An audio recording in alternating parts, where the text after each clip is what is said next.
proudest day, and the proudest time in the seat of a rally car, because that day and that hour and those minutes, I got the bit between my teeth. You know, I really stood up and was counted and said, this is not getting away. I remember when we pulled on our helmets and Donald says to me, what are we doing? I said, we're going for gold, Barrett. That's all was said. I can still picture that run. That was just the best run ever.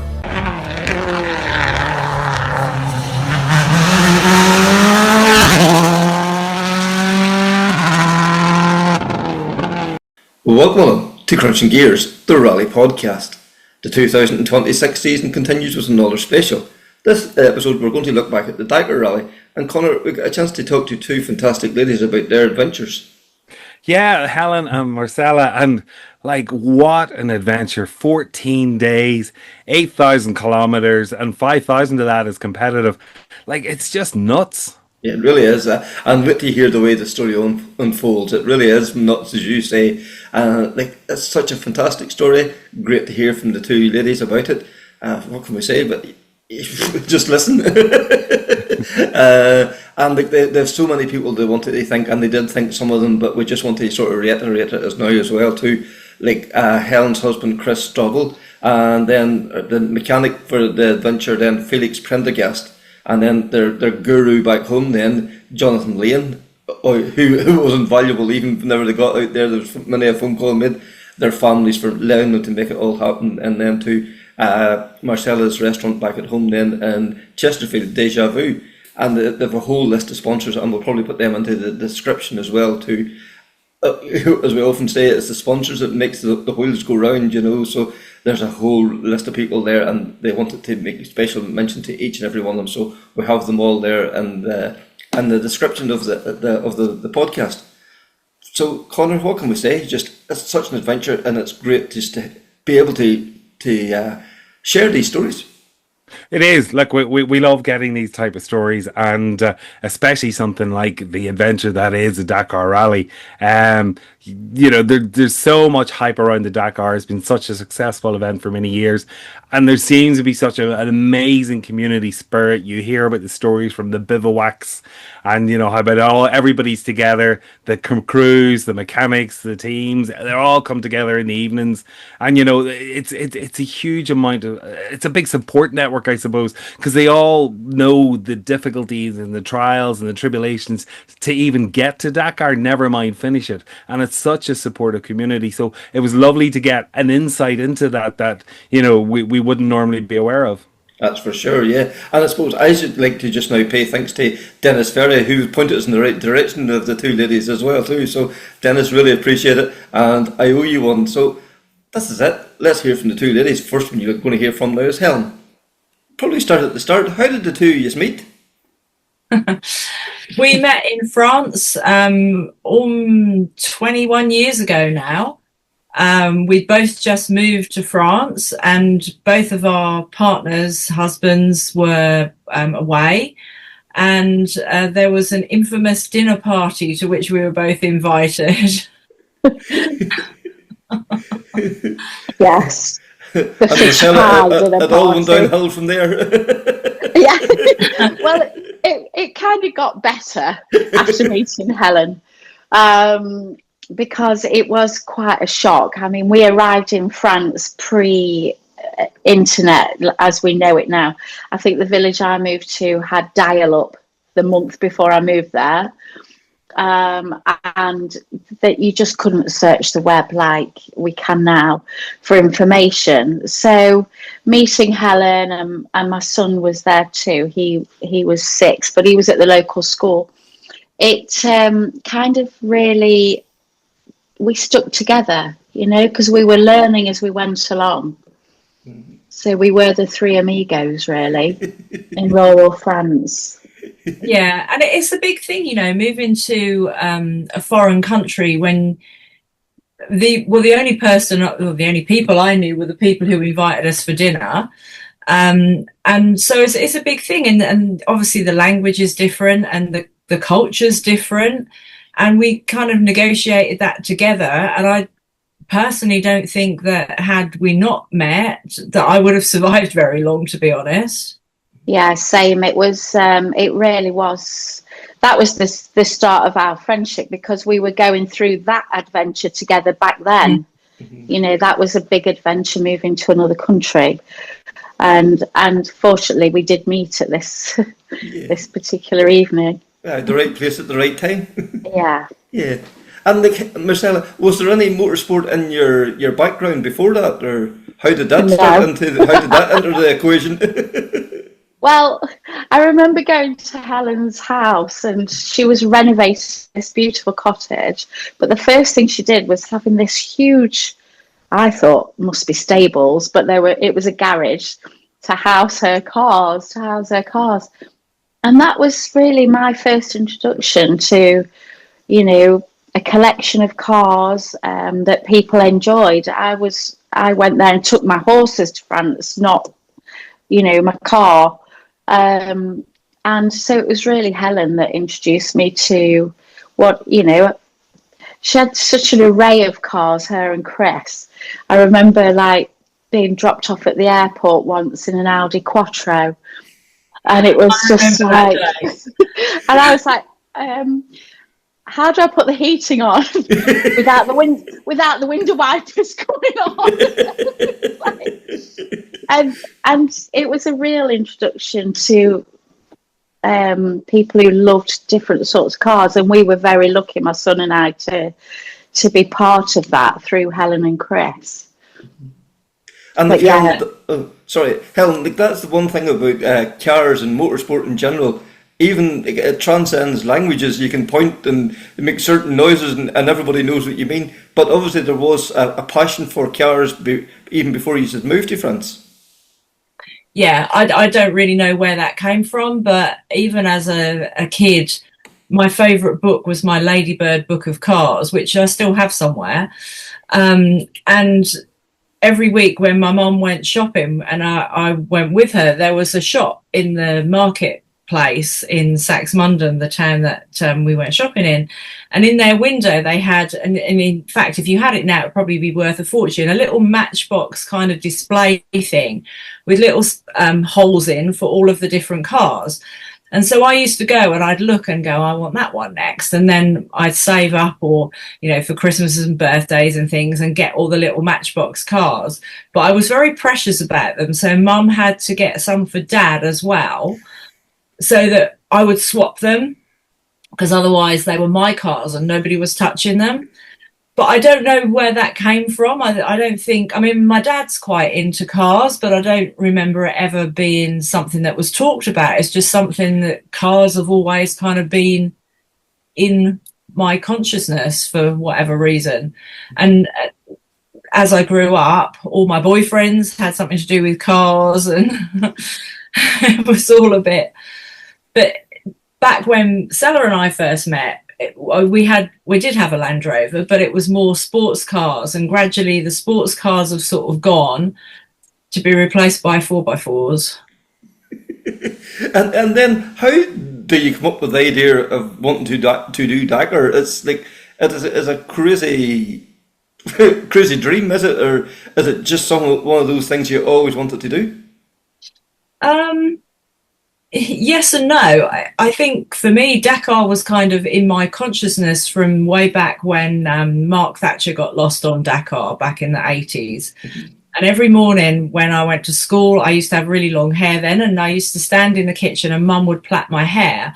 And normally during that time, the newspaper would drop through the door, and Mum would get the newspaper and it'd be on the kitchen counter while she was plaiting my hair. So whatever was on the front page was something that I kind of was aware of.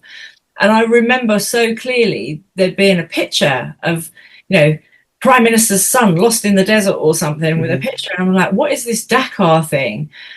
And that was something that, because rallying and cars were always of interest to me, Dakar has kind of always been there as this thing that happened to somebody else. And then when I started doing rallying myself, and my first one was in 2019, I remember driving through Morocco thinking, oh, wow, you know, I wonder how much this will feel like doing a Dakar, not really knowing what Dakar was. But even then, Dakar was something that happened to other people because they hadn't started the classic. And then in 2021, when they did the first Dakar Classic, it was like, ooh, now maybe that is something that's possible. And so I was sort of watching it, and really this is all Andrew Graham's fault from Ali Sport, because he did it in 2024, and on the way back from picking his car up from the boat, he stopped here and we just chatted all night about it. And then he was like, so are you going to do it then? And I was like, maybe, I don't know. I'll give it a go, you know, why not? And the rest, as they say, is history. I phoned Marcella and said, what do you think? And you went, well, maybe. But we didn't have the right car to do Dakar, so that was sort of the first thing. What are we going to do about a car? And then you have to sort of make all these crazy things come real. But I think the real motivation for us was the fact that we knew that if we could pull it off, we would be the first ever British women's team to do the race, which is quite a big thing. It's sort of very surreal actually right now that we actually are, but it doesn't I mean, that was part of the motivation to say, could we actually do it? Could us two be the first British women to do it? And then I think we forgot about that a bit, didn't we? And it was just more about getting to Dakar. And then it was while we were there, that was brought more to our attention, and then we became really proud of that, and that we didn't want to let anybody down. Yeah, because then you know you'd built up this momentum, and I suppose then it was you nearly get caught up in all that, and until you actually land there, it probably hit you then. Yeah, it was all a bit crazy, really. For a long time it didn't feel like we were actually going to Dakar, because Dakar is my 7th endurance rally, and so every rally in that respect is a bit the same. You know, you go to scrutineering and you stand around for a bit, and then they look at your car, and then you get a card and it says yes, and all that. So all that kind of felt familiar, and I don't think it was really until we got to the bivouac, you know, early hours of the morning of the 30th of December, and you get your wristband, and then the bivouac is such an overwhelming place. Yeah. I mean, the bivouac was quite, I was in awe of it. I didn't know what to expect. And I kept calling it camp, mostly because I couldn't spell bivouac, and I was trying to explain it to people. But it was this big camp, but it was like a mobile town. And everything that all the cars required, but each day from the 30th to the 1st and 2nd, it got bigger and bigger and bigger. We thought it was big when we got there, and then you'd wake up and there'd be more cars and more big service trucks, and you know, and then the big boys were arriving with their famous drivers, and it just grew and grew around us, and that was quite incredible. That watching it grow around us and realizing that you're part of this huge event and you're part of it. Yeah, this wasn't just a small event kind of hid in the desert. This was like an event. It was the event. You know, the organisation of it all is phenomenal. And then you have your own little camps within that big camp, you know. So we had our service team, which were made up of all classic Dakar classic cars. Actually, you start to get to know people, so you have your little camps inside the big camp. And but there was things like, I remember the first day, Helen, you walk into the catering tent, and there was a big volleyball section, you know, for people to relax in an arcade. And I was like saying to Helen, do you reckon we're going to get any kind of Top Gun moments here? Is it worth hanging around here for a bit. And it wasn't. But but there was everything there. There was prayer rooms, medical centres, media centres. I mean, if you get chance, anyone, to look at the overview of the bivouac, you'll see just how big it is. And the first place it was next to the Red Sea, and it started and finished there, and that was pretty impressive. Yeah, it was amazing. I mean, just to give you an idea of how big the bivouac was, even up to the very last stage, we kept seeing cars that we hadn't seen before. Yeah. And I know that sounds mad, but there's just so much to see, you know, and so many places that people are. And it was really sort of very weird, but it became normal that you're walking around and you're passing people who you've previously only ever heard of in the news or on the telly, and they're just there, and they're just normal people, and you just say hi to them. Yeah, and suppose, Helen, maybe before we go too much into the event, even the lead up to the event, you talked about, you know, you hadn't a suitable vehicle for this. Like, was it always going to be a Land Rover now with your love of 4x4s, or was there any other vehicles under consideration? It was always going to be a Land Rover. I'm a confirmed landy lady. And we've competed before in a 110. She was called Priscilla, and I've done several rallies in her, but she didn't comply with the Dakar Classic regs. So we decided to look for another 110. The 110 is just a little bit more comfortable than the 90. The 90 is quite bouncy. I like the look of a 90, but the 110 is more comfortable. So I trawled eBay and came up with some options and sent Marcella some pictures and went, like, these are the options. Which one talks to you? Because we kind of have to have a car that talks to us. And they were all basically wrecks, essentially. But we kind of needed the identity and some of the key pieces.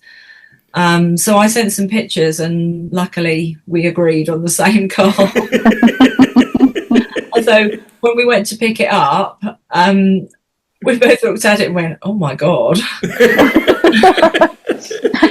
Yeah,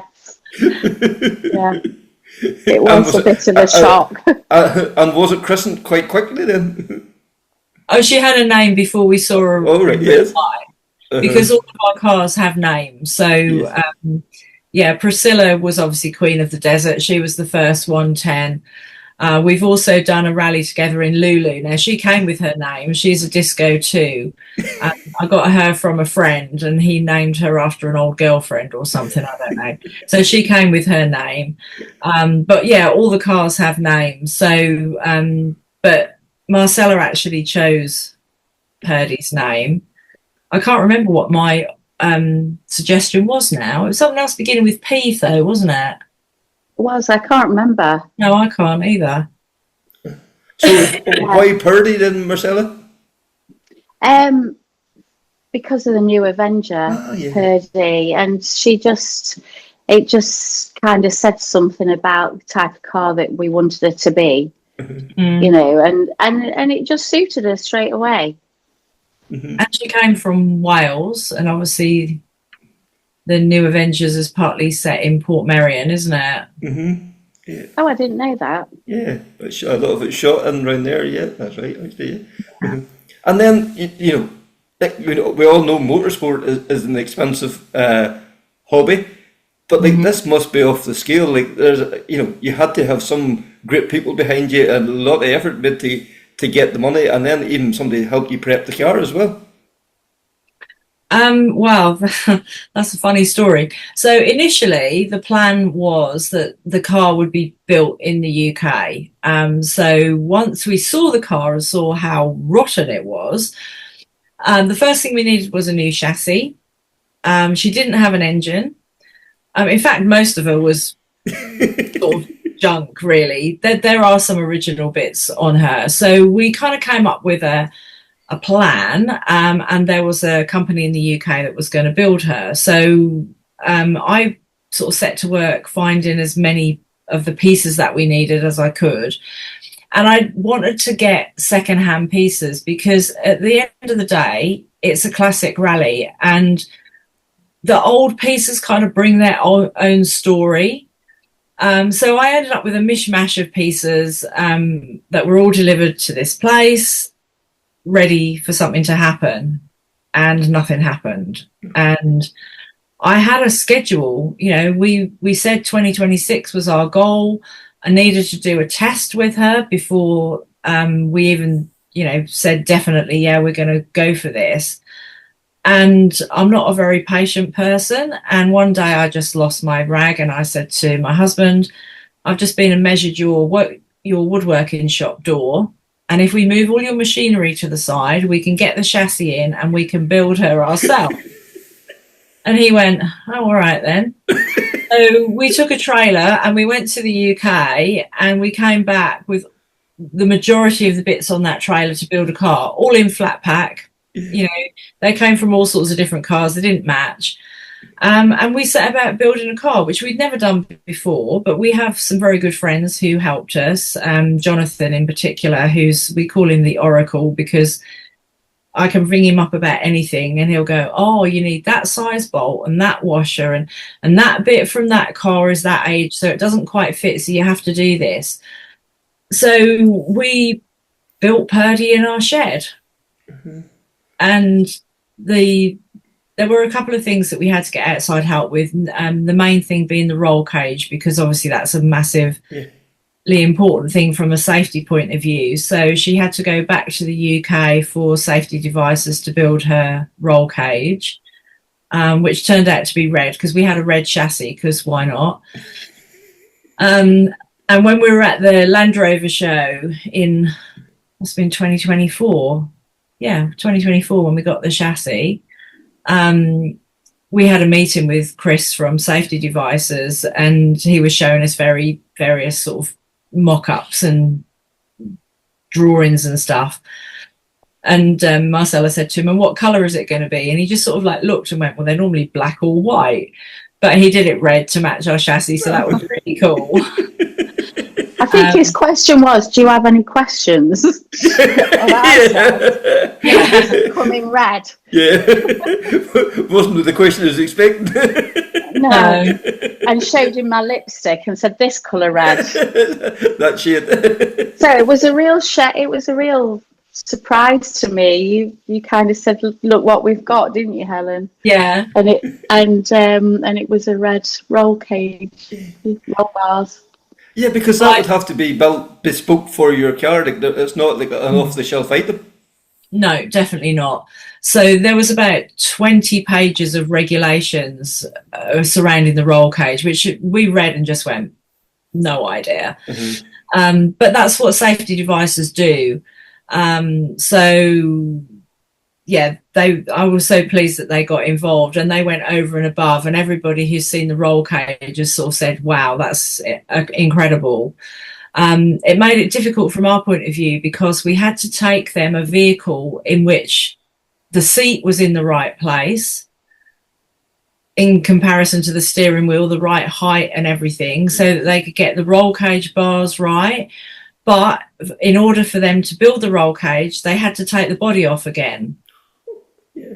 So it was a real difficult thing. They didn't want anything connected, because obviously they're going to be welding onto the chassis. So we couldn't connect anything. We couldn't get her to run, but we had to put everything in place. So it was really kind of back to front. But it worked out fine. And yeah, I mean, they did an amazing job. I have to say that, we felt very secure, didn't we? Yeah, very much so. And when you're there and you see how many accidents there are, people completely rolling, totaling their cars, and they're just in front of you, or they're parked next to you in the camp every night. It's a bit of a shock when actually you see what can happen, because I don't think I really had in my mind, I knew it was an endurance, I knew they could be dangerous from what we've done before, but really just how easy it is to mess up. So knowing we had a piece of kit like that the car was built around was quite reassuring. Yeah, because like, it's not like, you know, it's kind of hard to envisage because it's not like a normal rally. There's no trees or nothing like that to hit. But like because the sand is so deep and can suck you in and pull you over, it's probably actually easier to roll in that type of event. That is There are trees. Oh, is There's trees, rocks, mountains, everything. you name it. And then there is, of course, the sand. But I think the scariest ones for me, apart from the dunes, are when you're doing a sharp left, a really hard left, and there's perhaps been a lorry racing before you, and they've left very deep tracks that have gone hard. Right. And it's very easy to get pulled into those. And if you don't hit it right, it will just flip you. Yes. And you don't really, I don't think I've felt ruts like that. I don't know about you, Helen, but I certainly haven't. And you could see how cars got turned onto their side quite easily. Yeah, I've never raced on the same course as the big trucks before. And they're scary for a lot of reasons. They come up behind you and they're quite intimidating. And then they fly past and leave this massive cloud of dust where you literally can't see anything. But the ruts that they leave, because obviously they're on enormous tyres. Mm-hmm. So then they've got massive ground clearance. And, you know, a Land Rover is not exactly the smallest thing in the world, but compared to that, and we got stuck one day in some ruts, and luckily the trucks who, you know, have been our kind of nemesis have also been our saviors. So we got into the ruts and just beached her out on the chassis, so she was just sitting there, and there was really nothing that we could do to get out of that. We needed to be pulled, but luckily a truck came along and gave us a pull, so that was good. But yeah, it's the first time that I've raced on the same course as trucks. And I wouldn't say it's my favourite experience. Yeah. We had one really good day, didn't we? I can't remember what day that was, about stage 10 or 11 or something, where we didn't see a truck for the whole day. I don't know how we managed that. I don't. But it was quite, everything felt a lot more calm because as they come flying up alongside you, you have to remember to close your window because it's not just dust in front. The whole cab, you know, fills up with dust. Mm-hmm. And you sort of just hear them at the last minute and you slam your window shut. It's lots of little detail like that you kind of forget afterwards, but talking about it now, and then you can't see anything, and what would happen is you can't see anything, so you have to slow down. But quite often they couldn't see anything all of a sudden. They'd slam their brakes on and you had to avoid going into the back of them. But then once you start to slow down, the other trucks are catching up as well, so it's like a domino effect of, you know, truck, and you just think, this is a bit scary. But like Helen said, you know, there was times where the trucks were our saviour. You know, they gave us a bump start one day, they dragged us out of a mess, you know, beaching, and they pulled over and helped us change two wheels that were hit at the same time, you know. So. And I suppose when we're on that point, how did you find the other competitors? Was it everybody in this adventure together? Was there a lot of camaraderie? Adorable. Yeah, for the most part, absolutely. You know, we are all in the same thing together, and that's part of the Dakar spirit, to help each other. There were a few people who we kind of encountered but didn't really spend time with, who were a little bit kind of sniffy, but for the most part everybody was brilliant. And that wasn't just in our category, to be fair, that was across the board.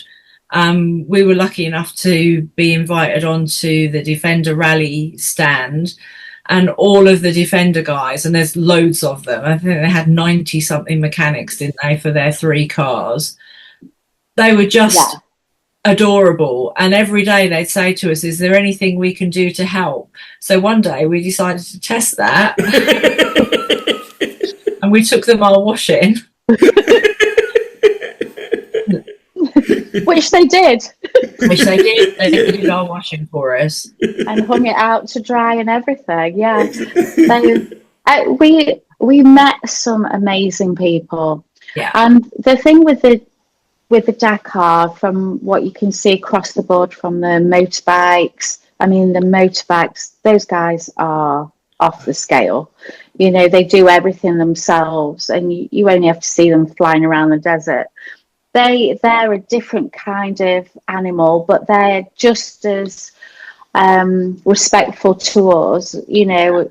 And then you've got the guys in the buggies, you know. I don't even know what you call them. They look like insects to me. But I mean, NASA, we went to meet him. We were introduced to him, and he won, you know. And he treated us like long lost friends, you know. And then there's the stock cars, but the people in the classic were dedicated to the ethos of the Dakar. You know, we saw people who sent to Riyadh for a part that they were missing and had it taxied back to where we were, which was hundreds of miles away, you know, and just to finish. And they had each other's mechanics, were helping each other, you know. We had a fantastic mechanic called Felix. It was his first time too, and he's only 19. But what he doesn't know about Land Rover, I don't think it's worth knowing. He was brilliant. Yeah. But the other older mechanics who'd been there many times would come and help him and show him different ways of doing things. But then they were asking him to help on Range Rovers, and it was a real team effort. And that's the idea of Dakar, that if you did Paris Dakar, everybody wanted to finish and you helped each other finish. That was the idea of it. And we certainly felt that. We felt a lot of love from people in the bivouac. It was... Yeah, massively. We were spoiled. Yeah. I think the other thing that was really good for us, especially as first timers, was that we opted to go with a service team who had experience. So our service team actually looked after 13 cars. Yeah. Yeah, 13 cars with the Rothmans Porsche. So we had our own little team within the bigger structure of Dakar, and people within that were experienced, including Fabrizia Pons, who of course is legendary in the Dakar, well, not just in Dakar, but in the rally world overall, who was absolutely adorable and lovely. Other first timers like us, we actually had quite a high proportion of women in our little crew compared with some of the others. But yeah, it was just nice to be part of our own little family within the bigger family. Yeah, very much so. You could ask advice all the time. You know, it was... there was always somebody to go to if you needed help, no matter what the question was. Yeah. Yeah, And really was. And Helen, that's another thing. This year in particular, it seemed to be a lot of females doing the event. This is the one thing about motorsport in general. It doesn't matter whether you're male or female. You have to, once you're in that car, that all goes out the window. You have to drive or navigate the road in front of you. Yeah, absolutely. I mean, this year in total across the entire event, I think there was 812 competitors, but only 39 of them were women. So there was a lot of women there in other capacities, but in actual competitors terms, out of that 39, 19 of them were in Dakar Classic, and we had quite a few of them in our little camp. But it doesn't matter. Once you've left the start line, it really doesn't matter whether you're a man or a woman. I think we found that the men were actually really helpful to us, because I don't know whether they thought we couldn't do things, but we were grateful for their help, so we didn't say no, obviously. But it really doesn't matter. I think motorsport is one of the a small number of sports where you're on a level playing field, really. It's not about how much strength you have or any special skills. It's whether or not you can drive, and it doesn't really well, it's not just driving, obviously it's navigating as well, but you know, there's nothing that stops a woman competing. I can understand that it could be quite intimidating going into a situation where you're up against the men, but I personally don't find it intimidating. No, I'm not quite at all. happy to. We've had some great comments. If you want to put it like that. I mean, we've had some quite funny comments. I was reading one, it was on one of the BBC pages, where somebody put, yes, but I bet you still can't do a 3-point turn. That was one of my favourites. And another one was, get back to the dishes, they're piling up in the sink. Oh, yeah. And I found those really funny. It didn't offend me at all, because I think probably the guys who wrote them have never been out of the city they live in. No. Let alone get to Dakar. So we did. There is still a little bit of that out there, but you know, I don't know how men navigate, because how can they do more than one thing at a time? I'll stay in this conversation. but no, it really, we never. I think the great thing for us was we were a bit different, probably to some of the other women as well, because we were, you know, a couple of middle-aged, if you like, although I still think I'm 34, doing this thing. We don't see ourselves like that, but we had so many mechanics come out and say, oh, can I just have my picture taken with you, because my mum's following you and thinks it's fantastic. And that was really inspirational for us, you know, and motivational, I should say, that people were kind of following our story and were enjoying it as much as we were. Because I think this has inspired other people. Like, there's no doubt about it. Like, this wasn't just in your own wee bubble. This had rippled out beyond Dakar. Well, that's what we didn't realise was happening. And then we were getting messages from home, you know, and saying, have you seen this in Australia? And have you seen this in South Africa? And we were like, whew, we're better not let them down, you know, because we, I don't know if you know, we were chosen as some of the Dakar heroes. So from day 2, our car was covered in cameras, you know, and we'd forget that they were there, and we'd be tootling along, chatting about all sorts of whatever. And next thing, people are commenting on it because it's been published. And we were just, you know, being us. It was great fun. Yeah, I think that's why people kind of connected, really, isn't it? Because we were just being us and silly. You know, the Womble, they put us out on a Dakar piece singing the Womble song. I mean, for goodness sake. And we didn't know that had gone out, because like Marcella just said, you sort of forget that the camera's there. We switch them on in the morning and off we go, and we're just chatting away. And there was quite a lot of rubbish that we saw by the side of the road. And so we'd said, they need some wombles, and then, you know, one thing leads to another, and the next thing we're on, you know, international TV singing Underground Overground. Yeah, really, it was like that. And you can't underestimate the sleep deprivation and what that does to your mind, you know. You go to some strange places. You do go to some strange places in your mind. For me, it was constantly going back to childhood TV programs, and because we, you know, Helen was quite ill on this as well. I was ill with different things. But the first thing you have to get used to is not enough sleep. Right. I like my sleep, and I can generally sleep anywhere. But the first few nights in the bivouac, it's you getting up at 3-4 o'clock in the morning. We're already 3 hours ahead. You know, so you're getting up at 3 and 4, because we camped as well. So we had to get our tent down and our bedding put away, ready to move to the next camp before we start a day's racing. But it's the noise. No one can prepare you for the noise in the bivouac at night, because the cars are out all day.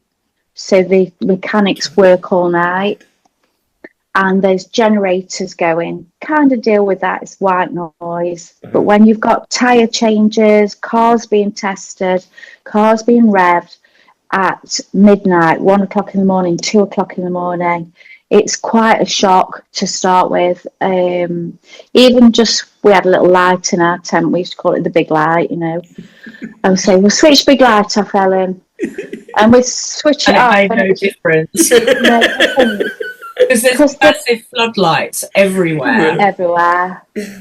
It's there's just people walking past your tent at all hours and the sound of engines going and horns beeping, strangely. So it took us probably 5 or 6 days to get used to that, do you think, Helen? I mean, you never did get used to it.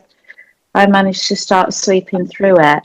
I think by the end I kind of did, but yeah, the first few days were really tough. And where I live is dead quiet anyway, so any noise is sort of unusual, but it's constant. It's just constant noise. And even earplugs, I took earplugs, I was expecting it to be noisy, but the earplugs don't filter it out completely. And when we were at Yambu, where we camped was actually not far from a road that the cars were roaring up and down on. So it was really, that was tough. The sleeping was tough. Yeah, and that's why you start coming out with all this rubbish, if you like, because it's just hysteria from lack of sleep and knowing you've got to a 900k, drive that day, and you've probably had 3 hours sleep, which was interrupted. But you do adapt, and you knew that was part of the endurance. But there were moments where, both Helen and I had moments of hallucination on the tracks, seeing things that aren't, and they're not there, but you're so tired and you've been driving for so long, and Helen's staring at the road, I'm staring at the road book, and you look up and you think, that's not what I think it is, Yeah, because like Helen, it's crazy the mileage each day. Like it's like 800, 1,000 kilometres each day. Not all that competitive, but still at the same time, that that's the kind of distance you have to cover, and you're probably doing 300-400 competitive kilometres each day. Sometimes more than that, yeah. But the liaison sections were just a killer. We get up in the morning and we've got maybe 4 hours to do before we even got to the start of the stage. And Saudi roads are interesting. And I say that is sort of in inverted commas. They're actually not interesting at all. They're very straight and very kind of mind-numbing, really. Yeah, because you're just going that. There's only that road to that place. It's not. There's no roads off it as such. No, it can just. It doesn't even really have bends in it, does it? No, they're just straight roads, and and some of them just open out onto desert. But I think what Helen's getting to is that they're then loaded with lunatic drivers who are coming towards you on both sides of the road. And when you're tired or it's dark and you can't, when it's dark it's worse because you can't work out where the lights are all coming from. Because and there's also minimal road markings or no road markings. That's true. Driving through Riyadh, we'd had a 4-hour liaison, got to Riyadh at rush hour. There's 5 lanes of traffic with no road markings. Jeez. And everyone is just doing this. And then, just for a bit of fun, someone will just pull out from a side road straight into the traffic. Or they'll just cross and they'll look like they're coming towards you. And we did a bit of squealing, I think, at that point, Helen. Yeah. What the hell? I would imagine the language would be quite fruity. It was. And I think at one point, because also they don't realise that Helen's on Yeah. the right Oh, hand side. you're the right hand drive Yeah. car. Yeah. So they're looking across at me and thinking, what's she doing? I'm not, I'm just, so actually I got quite good at putting my hand out the window and saying, right, you stop there because we're pulling out. I'm not having any more of this. Helen, get in that way. Because you had to be strong and just hold your own on the road. And they're all in big Land Cruisers, you know, and you can see the dints in them because they don't care. But I think one of the really great moments, actually, that I was thinking about today, Helen, was we came off a special stage and we were driving away on a liaison. We looked across, and quite often this would happen. There'd be a crew cab of people, sometimes just children driving. Weird. Yeah. But this particular day, I looked across, and just driving parallel next to us was a crew cab pickup thing, and there was 3 women in it, and they all had everything on. You know, you could only see their eyes, but they were driving and they were doing hearts to us. And this is a country where, you know, it's not that long ago where women were allowed to drive, and they were just supporting us as an all-female team, and it was very emotional. Actually, that was. Mm-hmm. There was like this massive connection between them and us. Yeah, and there was no words spoken, but there was no words spoken. Just this little heart, and it meant everything. Yeah. Mm-hmm. It really did, and that was quite early on, I think, Helen, in the competition, and about day 3 or 4 or something. And it was very moving. That was a great moment. Mm-hmm. And Helen, like you talked earlier too, like this was the classic safari that you entered as well. So the car had to fit a very tight, you know, into regulations and all for that. It has to be kind of as in period. Like, does that kind of limit what you can do to the car, obviously, and does that sort of stymie you a wee bit? There's a massive document of regulations, some of which are a bit odd. Like, for example, you have to keep your original dashboard in place. If anybody that's ever driven a Defender will know that you might as well not have it, really, because the speedo doesn't really say anything useful, but the regulation says you have to have it. There's flexibility within the rules, which is kind of open to interpretation, I think. Basically, they have time periods for the cars, and all the parts on your car are supposed to stay within your time period. One of the things that we encountered was that when we started to build the car, we only had the regulations for 2025. And when the 2026 regulations came out, they usefully highlighted all the things that they changed in red. And the first thing that came up was that technically my engine didn't comply, or Purdey's engine. And I was like, oh, you have to be kidding me. We've spent all this time building this car. But one of the things that you learn when you live in France for a long time and you do French organised events is that they have a set of rules and then they work out ways to get around them. So I contacted the technical department and said, this is my problem. And they went, it's fine. No problem at all. Just need to go do your scrutineering ahead of time. It'll all be fine. So you are constricted to an extent, but not to the extent where it's going to affect your performance, really. Mm-hmm. There's silly things like, if you're going to put extra lights on the car, they have to be round. I don't know why. Makes no sense to me, but they have to be round. You can have LED lights as long as they're round, but you can't have square ones. Just sort of random things.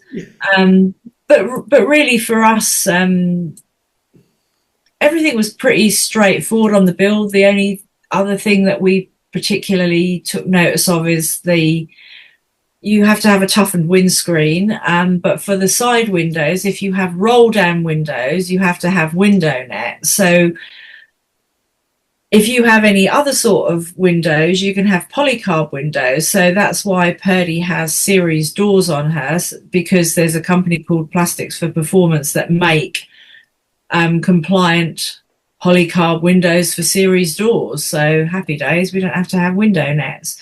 We felt quite constricted as it was with all of the kit that we had to wear, and I just think having a window net as well would have just been awful.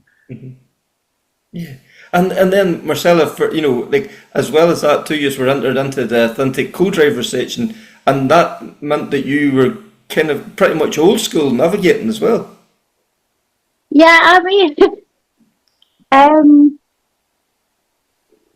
the road book is, if you just look at it, it's mental. So I always had all my own words for everything. There is probably an official co-driver's pictures mean this, and I just made my own up. So it got quite well known that one particular part of the course had hairy legs, and so, but Helen knew exactly what I meant when I said these things, so, and they seemed more obvious to me. And I say, in 200 metres, we've got 2 exclamation marks. Really be careful. I go, Helen used to have little Doritos on her map, when she read the map, or were they Doritos? Yeah. Doritos. We just made up, we had We did body popping. That, yeah, if we thought the road was going to be bad, there was body popping coming up. We always had the pencil of destiny, which told her which way to go. And we just go off like this, and it all made sense to us until we started walking around the bivouac and people were shouting, "Have you had any hairy legs today?" So obviously our way of reading the road book has taken off massively. And makes complete sense to us. And we got by, I'm not saying I'm the best navigator in the world, but we work well together. Yeah. And on the whole, and we actually got our first 0 points on a navigation test. We did. And if people aren't sure how the point system works on Dakar Classic, the less points you get, the better you are. We were actually working for points mean prizes, I think. We were just like, oh God, more points. But the day we got 0 points was on a navigation test, so we can't be that bad. No, and that was the thing that you didn't like the most, wasn't it? The navigation. Yeah, and which is bizarre when you're there to navigate, but it's a different kind of thing. I enjoyed it much more than the ones we've done before. Yeah. I think one of the difficult things is as well that you have to switch between doing the regularity and then you go into navigation, and it's 2 different disciplines. If you do one thing all the time, that's not too bad, but having to switch between them is quite hard, isn't it? Yeah, and use it, and one, counts up the meters that you've travelled, and one counts down, and you have to switch your mind around. But after doing the regularity, where there's so much pressure to go at speed over sometimes very challenging ground, the navigation was a little bit, I felt, slightly more laid back after I'd done a couple, because there was although you have to do it within a time constraint, I think that was always very doable for us.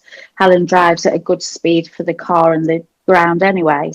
So as long as we went the right way, but there was you didn't have to make snap decisions, it was like, yeah, that's the way we're going. Yes, that's the way we're going. Follow the pencil of destiny. That way. The navigation's a lot about getting the right direction. So you have a heading, which sometimes the exact heading is only like for a very short time at the beginning of the turn, and then you're on an average heading, so you've got to kind of work that out in your head as well. And that's quite so. Once I've kind of said what we're going to do next, Helen has to drive and then carry on that heading while I'm looking at what we're doing next. Yes. So we've both got a lot to do on a navigation test. Helen keeping us moving so we don't hit anything dangerous, but also watching her heading reader, as well as I'm thinking, and I'm watching a terror trip, counting, down the meters, ready to go on. And remembering to reset it. I mean, you do get into a habit, you're constantly resetting, and if you've got quick changes, but it's amazing how quickly you remember to do that from previous endurance rallies. But yeah, the road book looks scary, but we were there to learn, and so I didn't get too hung up about it. And like Helen, you can obviously see, like the natural flow between the two is like that's vital for something like this. If you're going to be spending 13 days inside a Land Rover with somebody, there's no point in having somebody that's ultra professional and absolutely spot on every junction you come to. They have it bang bang bang. You have to have the rapport. You have to have the bit of fun. You have to be able to sing the wombles together. Yeah, totally. The very first rally that I ever did, I thought I had the right teammate, and I absolutely didn't. The second one, I had a better teammate, but there's nothing like the Helen and Marcella adventures, because we have a connection that is something else. I can't really put that into words, but we understand each other, and there's actually, I don't think I would have done Dakar with anybody else, because you have to have an understanding. And don't get me wrong, there was a day when we both said, if we don't stop now, we're going to fall out. So we're butting out of this stage and going home, because I don't think we probably would have fallen out for any length of time, but there was that particular day, there was some tensions in the car. I was tired and things weren't kind of working as they should have done. And we saw other teams properly fall out. Yeah, we recognised it and put a stop to it before it happened, but that's because we know each other. And you're able to do that, and also it's almost a bit like at work. If you're working with people, you have to be allowed to say, I'm not happy. And the amount of stress we're under, because don't forget, we weren't just in the car all day for 13-14 hours. We shared a tent. Everything you done, the other person was there. Really was. We ate together, we went to the showers together. I mean, mostly we did everything together. I don't know how people did that. I think, I do know how they did it, because their experience of the Dakar will have been different to ours. It was our adventure, whereas for them, it was two people that came together to try and do something. But it was a common kind of, we like spending time together, so that's a start. Yeah, and obviously you're still speaking to each other after 13 days, so it couldn't have been all bad. Yeah, we live in separate countries. I think after 21 years, if we don't know each other pretty well, there's something wrong. Yeah, and we do know each other very well. I think it's a big plus for us as a team over some of the others that we noticed it. Walking around the bivouac, there was other teams where you never saw them together. And for me, that was a strange thing. It wasn't my adventure and it wasn't Marcella's adventure. It was our adventure. Yeah, very much so. And I think the other thing that I learned, particularly this time, is that we shouldn't judge our own successes or failures by somebody else's standards, because they are having a different experience to us. We have a lot of shared elements of the experience, but their experience will be very different to our experience. Every single person on that rally will have experienced it slightly differently. I think we did it the best way. They might beg to differ on that, but everybody will have a different experience. So I feel we did what we set out to do, which our objective was to get to the end. And along the way, we had some highs and some lows, and a lot of fun. Yeah, because you have memories created now that will last a lifetime and beyond as well from those 13 days. Yeah. Totally. And stuff that, that stuff that only us two can really understand. That's the hard thing, I think, about coming back. And it's all very real, for me, and then trying to talk to my husband about it, and he doesn't get it because he wasn't there. Yeah, very much so. Yeah, because this is your two stories. It's not like you can explain it to somebody else, but they don't get that personal connection to it. I think one of the things that I learned a long time ago with rallying in the desert is that it is incredibly hard to explain to somebody who's never been there what it's actually like. And that's not just at Dakar. The other rallies that we've done as well have been like that, haven't they? Yeah, absolutely. And you had to be there to get it. Yeah. And then I suppose then the other thing is as well, too, yes, you went away, that's absolutely fantastic adventure, but this was also very important. You helped to raise a lot of money for charity as well too, and that was a lovely thing to do. It helped to share the love, I suppose. Yeah, we've always tried to give something back. We realise that we're very lucky to be able to do these crazy things. When I first started rallying, I found a project in the Atlas Mountains in Morocco, a little school that we've supported ever since. But for Dakar, we wanted to make that a bit bigger and support Wonder Foundation. And they're a UK-based charity, female-led, who work with female-led organisations around the world to provide education to women and girls who wouldn't otherwise have the opportunity to get that. And I think it's really important to give people the best chance in life. Whether they take it or not is up to them. But if you don't have that opportunity, I think,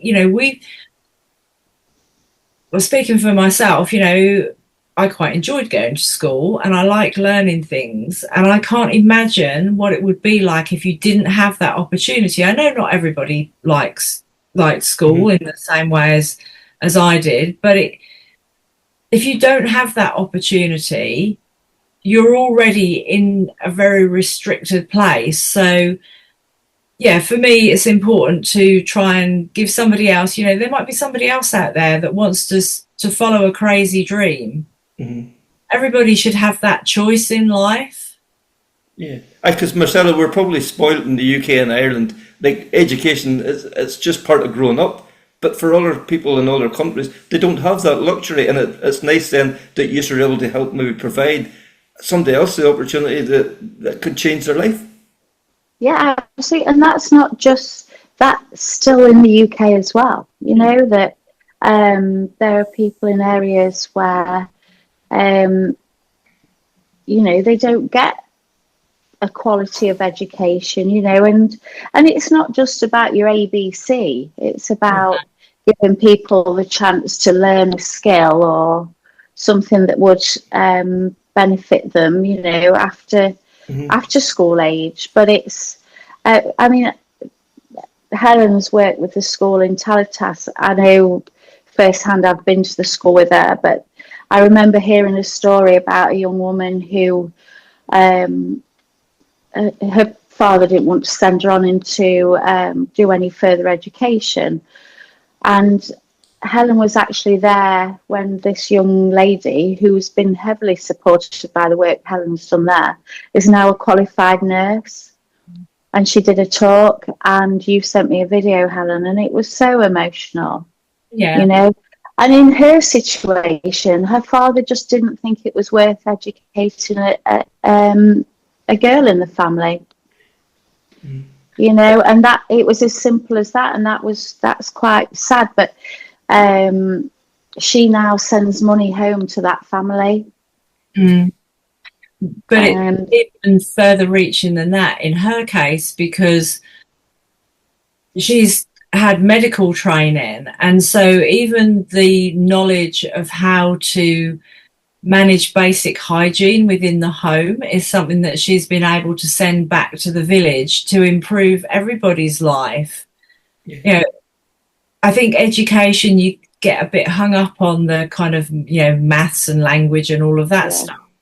Education comes at a much more base level than that as well. How to actually look after yourself, how to, I don't know, manage your dental health, for example. In Morocco, certainly, which I know very well, dental health is a big problem because they eat a lot of sugary food.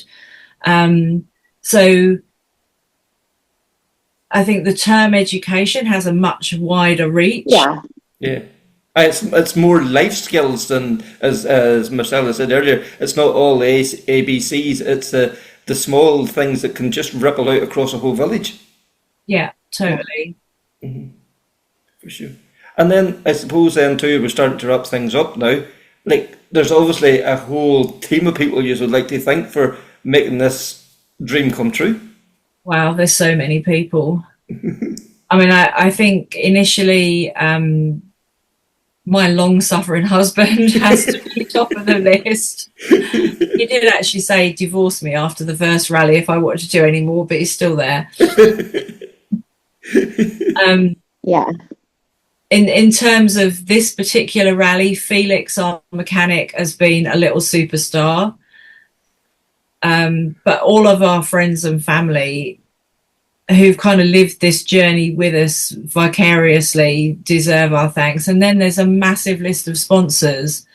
There's just so many people. And Jonathan, who we mentioned before, he doesn't think he's done a lot, but it's just, you know, he's always there on the end of the phone whenever we have a Land Rover related problem. And I know Felix phoned him as well from Saudi when we had some car issues, just to run things past him. So yeah, it's been there's been a lot of people involved behind the scenes. Sure. And Marcella, I suppose you want to echo those statements as well too, because, like, you know, you're still, you know, busy with work and all that. To take that time away from work, to have those people that are able to step into the breach as well. Absolutely, yeah. I you know, my manager Bree, I said to her while I was there, she kept sending me messages saying, "We're so proud of you. It's fantastic. Keep going." I was like, "Well, I couldn't actually be here if you weren't running my business, you know, so that I've got something to go back to."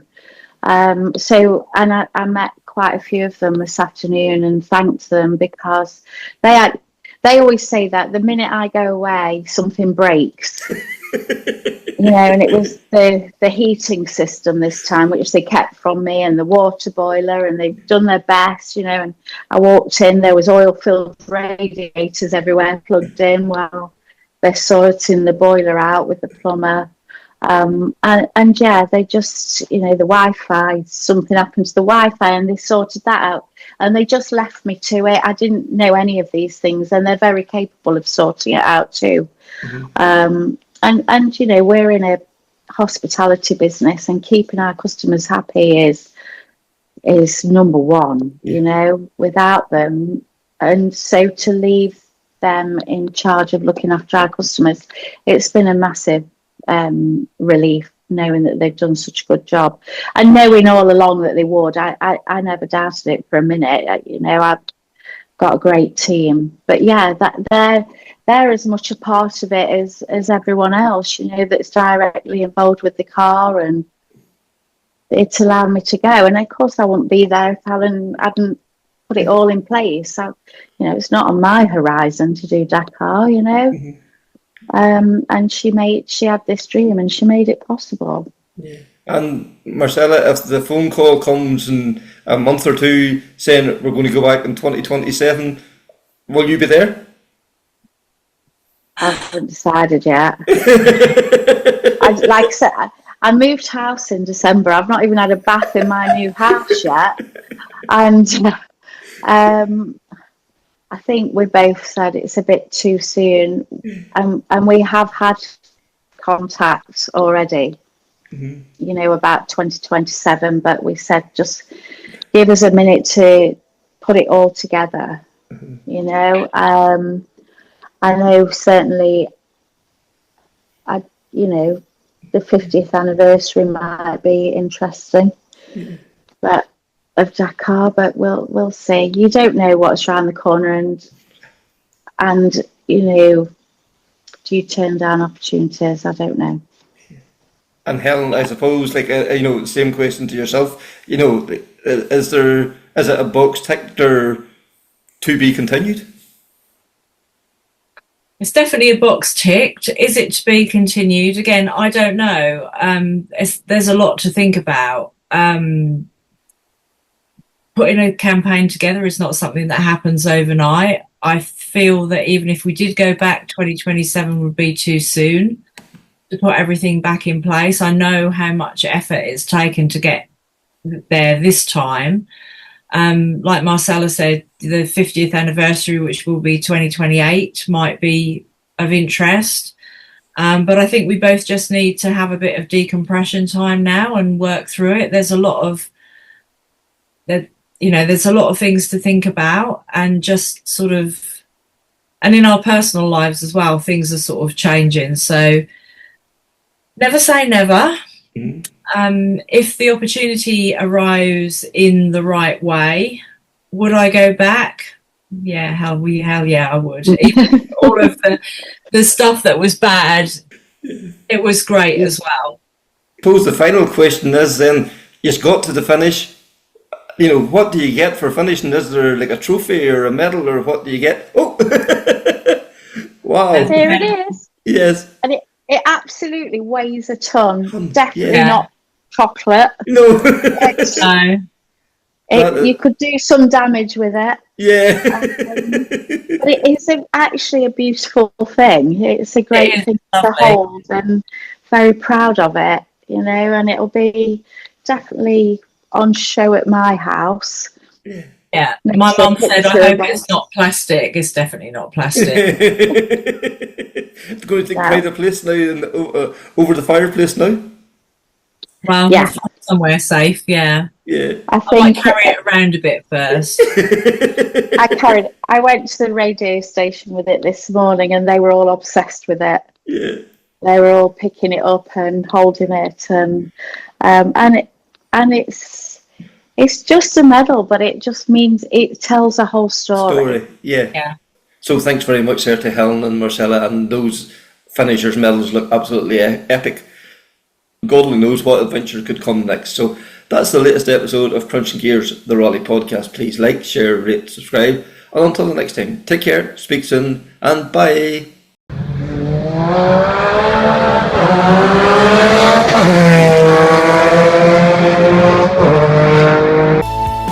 That's the proudest day and the proudest time and the seat of a rally car, because that day and that hour and those minutes, I got the bit between my teeth. I really stood up and was counted and said, this is not getting away. I remember when we pulled on our helmets and Donald says to me, what are we doing? I said, we're going for gold, Barrett. That's all we said. I can still picture that run. That was just the best run ever.